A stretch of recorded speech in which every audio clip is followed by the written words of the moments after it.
A Bíblia, ela apresenta um homem que foi um grande exemplo para nós, um conectador, né? Um reconciliador de primeira.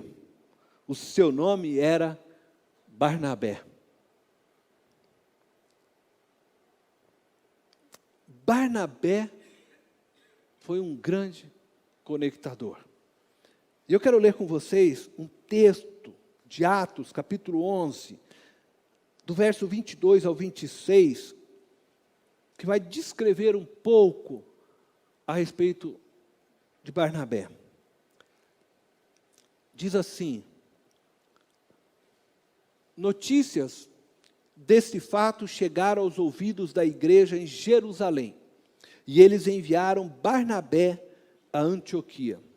Este, ali chegando e vendo a graça de Deus, ficou alegre e os animou a permanecerem fiéis ao Senhor de todo o coração. Ele era um homem bom, cheio do Espírito Santo e de fé, e muitas pessoas foram acrescentadas ao Senhor. Então Barnabé foi a Tarso procurar Saulo, e quando o encontrou, levou-o para Antioquia. Assim, durante um ano inteiro, Barnabé e Saulo se reuniram com a igreja e ensinaram a muitos.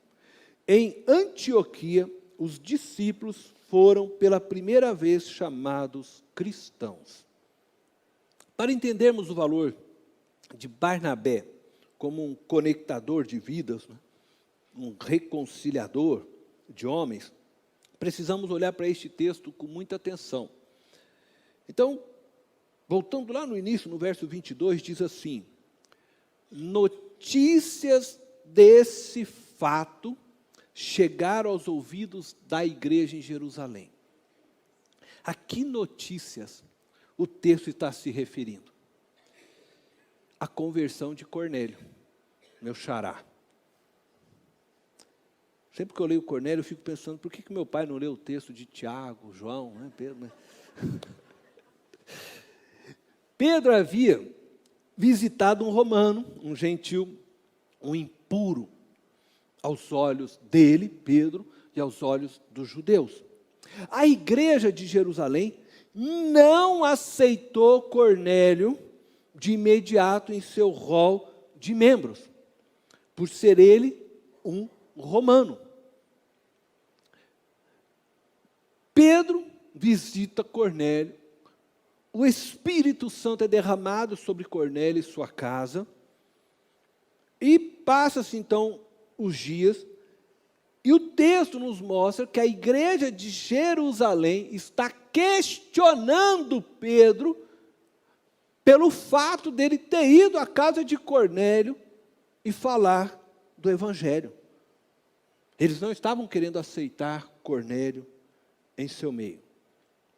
Então Pedro passa a explicar, você pode depois em casa ler todo o texto de Atos 11, e Pedro passa a explicar para eles o que aconteceu e como ele foi à casa de Cornélio. E somente após essa longa explicação de Pedro, na qual ele descreve uma visão que ele teve antes de ir à casa de Cornélio, onde um lençol cheio de animais impuros lhe foi apresentado na visão. E então, nós podemos ler Atos 11, de 7 ao 10, diz assim: então, Pedro está falando, ouvi uma voz que me dizia: levante-se, Pedro, mata e coma. Eu respondi: de modo nenhum, Senhor. Nunca entrou em minha boca algo impuro ou imundo. A voz falou do céu segunda vez.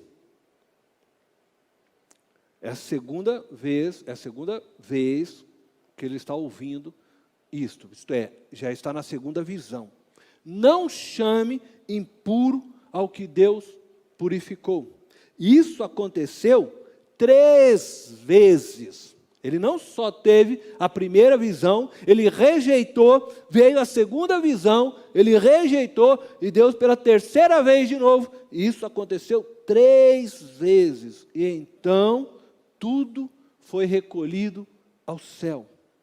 Pedro não conseguia acreditar na possibilidade de Jesus Cristo ter reconciliado todas as coisas, todos os povos, todas as pessoas.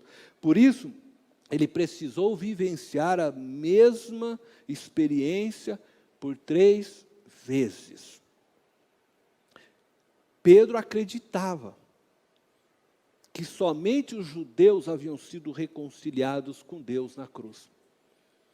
E Jesus estava mostrando que todas as coisas, todas as pessoas, todos os seres humanos, todos os animais, toda a criação, tudo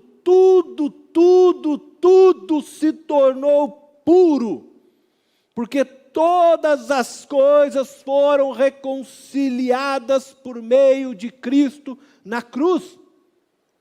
O universo e todos os versos que possam existir foram reconciliados na cruz.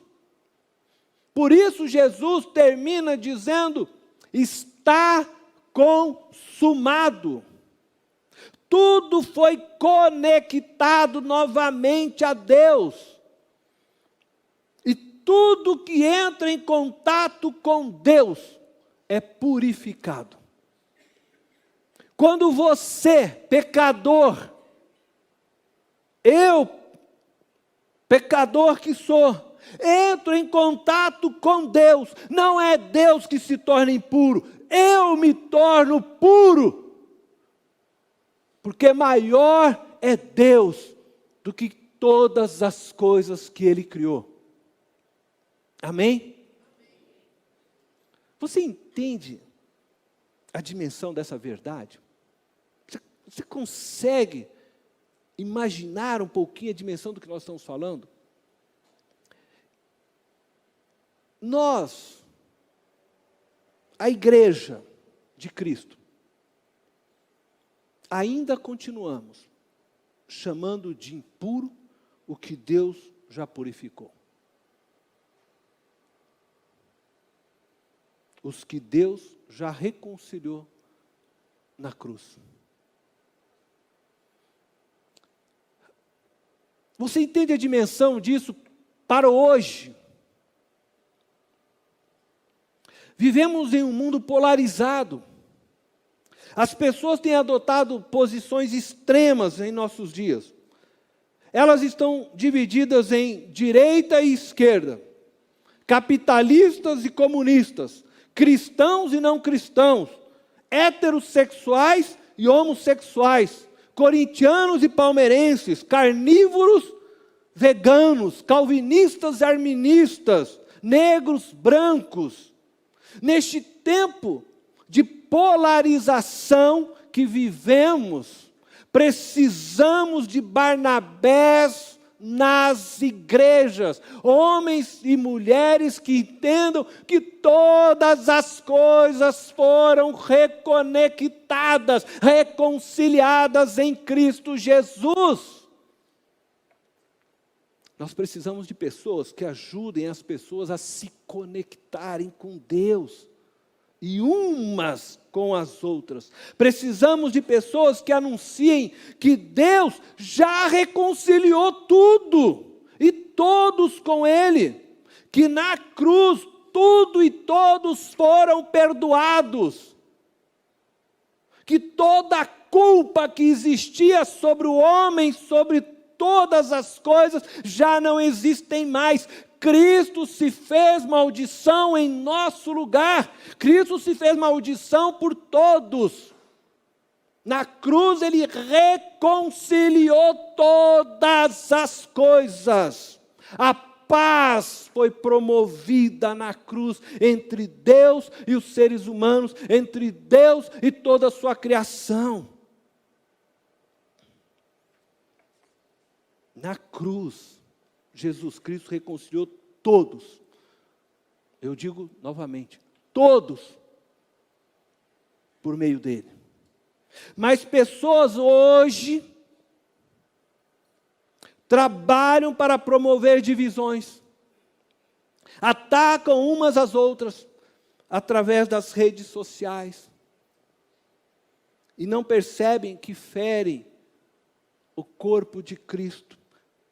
E cada vez que levantam a bandeira da divisão, da discórdia, do preconceito, do racismo, da homofobia, da religiosidade, das ideologias políticas, estão levantando bandeira de divisões, estão levantando bandeiras que nada mais é do que bandeiras satânicas, porque toda divisão é promovida pelo diabo. Todo sentimento que promove ódio, raiva, é promovido pelo inferno. E é triste quando vemos pessoas que se dizem da igreja promovendo isto. Pedro, após compreender a visão que teve, disse a todos: se Deus reconciliou tudo e todos nele, posso eu me opor a ele? Isto é, quando ele estava dizendo que ele foi até Cornélio, porque ele teve aquela visão, e lá ele viu o Espírito descer sobre aquela família, ele entendeu que Deus havia feito aquilo, então ele diz: eu não posso me opor a Deus. Eu imagino que aquela reunião, todo mundo se calou, se aquietou. A mensagem da reconciliação de Deus com os homens chegou então a Antioquia. Eu vou chegar em Barnabé, uma importante cidade do Império Romano, com 500.000 de habitantes naquele tempo. A cidade também tinha vários templos, teatros, importantes avenidas, no melhor estilo, greco-romano daqueles tempos. Uma cidade cheia de gentios. E por isso precisava de alguém com o coração aberto para falar com eles, que não carregava preconceito, que não fosse ensimesmada, não ciumenta para com Deus. Sabe aquela pessoa que quer conter Deus só para si, Deus é tão bom, não vou dividir ele com ninguém, Diante disso, eles enviaram Barnabé, conforme nós lemos lá no verso 22. E veja só que interessante, os versos 23 e 24, porque fala assim, quando Barnabé chega, então, a Antioquia, este ali chegando, e vendo a graça de Deus, ficou alegre, e os animou a permanecerem fiéis ao Senhor de todo o coração. Ele era um homem bom, cheio do Espírito Santo e de fé, e muitas pessoas foram acrescentadas ao Senhor. Por que escolheram Barnabé? Porque ele era um homem bom, cheio do Espírito Santo e de fé. Se eles mandassem possivelmente algum daqueles homens que ainda estavam amarrados, presos, os judaísmos, a lei, eles iam chegar lá e iam ficar alegres? Não, eles iam chegar lá e fazer uma reunião e falar assim: vocês estão fazendo tudo errado aqui. Eles iam chegar lá e vocês acham que ia animar aquele pessoal? Não, eles iam chegar lá e falar assim: pode parar, nada de comer carne com sangue, nada disso, nada daquilo. Por isso, Deus tocou no coração para escolher um homem bom, cheio do Espírito Santo e de fé. Estas características que Barnabé possuía, o tornou um extraordinário conectador de vida, um reconciliador de almas para o reino de Deus. Por isso, diz no final, muitas pessoas foram acrescentadas ao Senhor, porque possivelmente o outro ia fazer com que essa igreja fechasse as portas. e impor sobre eles um jugo pesado. Ele era um homem bom. Isso significa que ele não era ensimesmado. Barnabé não era aquela pessoa voltada para si mesmo. Ele não agia pensando em si, buscando glória para si. Barnabé não se importava se o outro sobressaísse a ele, ou seria mais amado que ele. Tanto que ele manda buscar Saulo. Traz Saulo para vir. E não demora muito para que Saulo sobressaísse. E Barnabé era aquele cara que daí vibrava, né? Poxa, olha, Saulo virou um grande homem, que glória! Agora eu vou treinar João Marcos. Coração bom, quer ver a vitória do outro, que se alegra quando o outro cresce.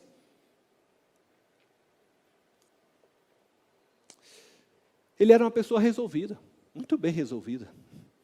O tipo de pessoa que só deseja que os outros sejam felizes, que vá tudo bem no caminho deles.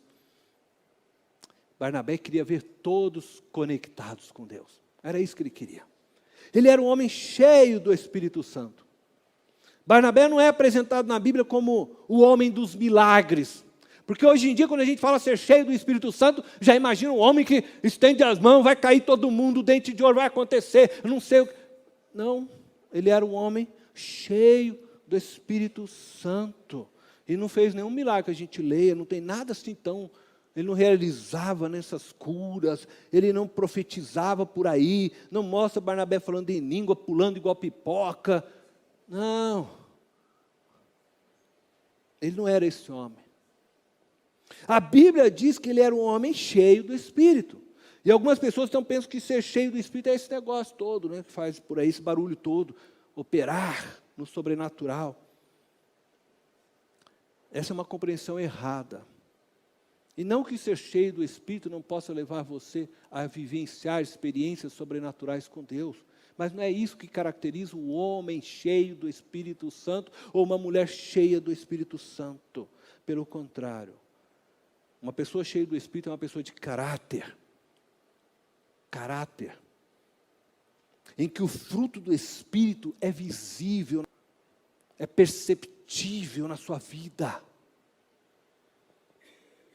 Assim era Barnabé, amável, bondoso, manso, perseverante, alegre, um homem que vivia em paz consigo e com as pessoas que estavam ao seu redor, fruto do Espírito. Um homem que tinha prazer em ter amigos e fazer amigos. O fruto do Espírito é o que nos torna relacionáveis. É o fruto do Espírito que faz com que a gente possa conviver uns com os outros em perfeita harmonia. Barnabé é aquele cara que todo mundo quer estar do lado. Todos querem estar ao seu lado. Amável, gentil, tem domínio próprio, bondosa, que quer promover sempre o outro. Isso é viver cheio do Espírito. Mas não só era cheio do Espírito, diz o texto, ele era um homem cheio de fé. E somente um homem cheio de fé seria capaz de acreditar no ministério de alguém que ainda estava sob suspeita da liderança da igreja de Jerusalém. Ninguém acreditava em Paulo, então chamado ainda Saulo, né?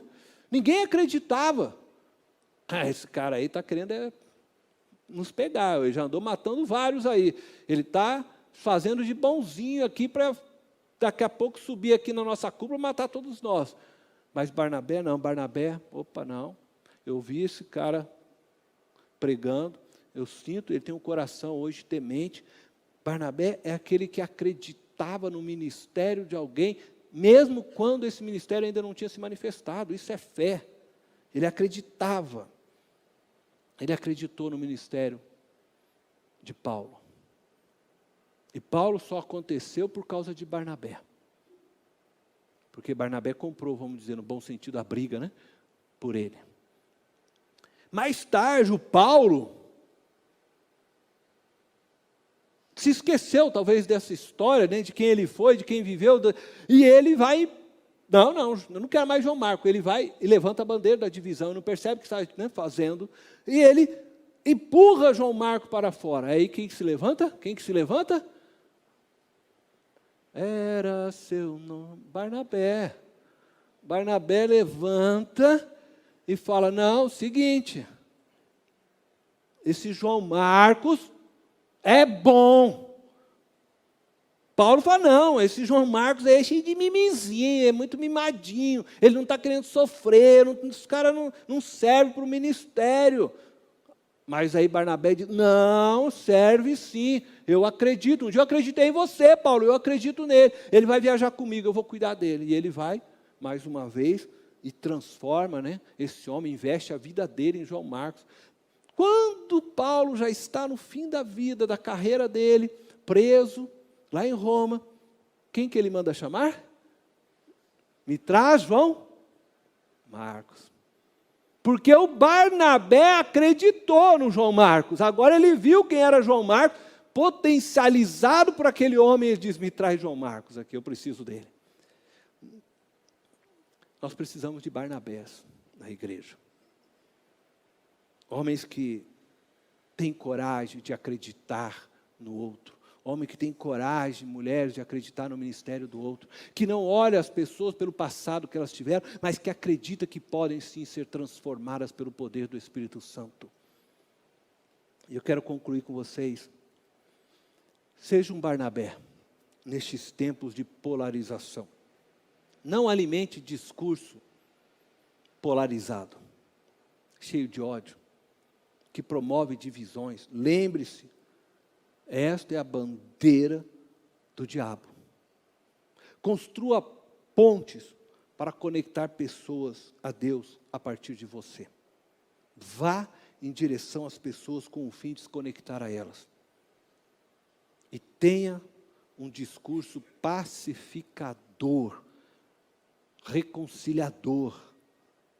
Esse é o discurso da cruz.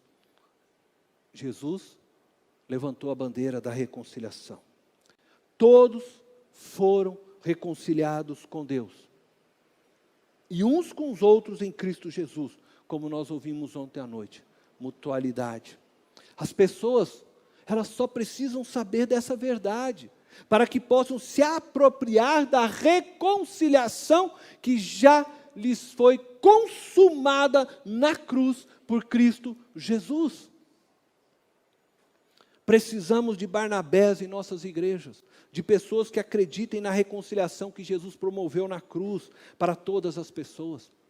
Precisamos de homens e mulheres que não desistam do outro, que nunca desistam de conectar vidas, mesmo quando ninguém mais acredita naquela vida.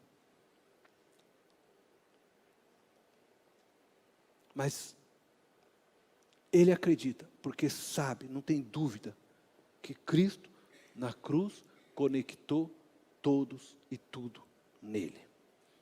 Precisamos de Barnabés. Precisamos de Barnabés que conectem vidas a si mesmas, como fez Barnabé.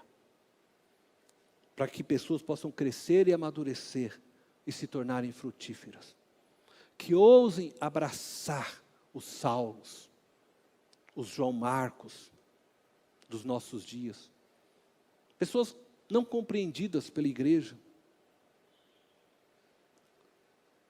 Saulo, para a igreja, era um assassino.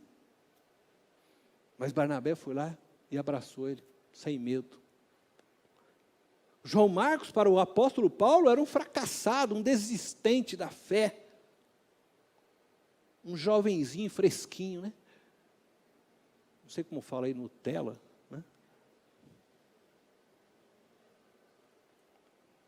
Contudo, Barnabé, cheio de bondade do Espírito, buscava sempre e viveu pela reconciliação. Barnabé nunca empurrava alguém para fora. Pelo contrário, sempre abria os braços e trazia para perto de si mesmo, de Deus e do seu povo. E assim ele promovia a reconciliação. Afirmo novamente, precisamos de Barnabés, homens e mulheres como ele, neste tempo de polarização. que busquem trazer as pessoas para perto de si. E ao trazerem para perto de si, para perto de Deus. Pessoas que tenham conduta pacificadora, que abandonem as desforras e vinganças, que não se deixem ser tomadas por discursos cheios de ódio, mas ao contrário, sempre buscam ser amáveis, sem abandonar, contudo, a voz profética, mas cheios de bondade do Espírito e de fé. Ore você a Deus, para que Deus te faça um Barnabé, um reconciliador, um conectador de vidas. Comece você dando passos para isso. Construa pontes. Vá hoje, em direção a alguém que você precisa se reconciliar. Quem sabe você não escreveu lá no Face alguma coisa que não deveria, volta lá, peça perdão, conserte, reconcilie, levante sempre a bandeira da paz, do amor, da reconciliação, porque esta é a bandeira de Cristo Jesus. Seja um Barnabé.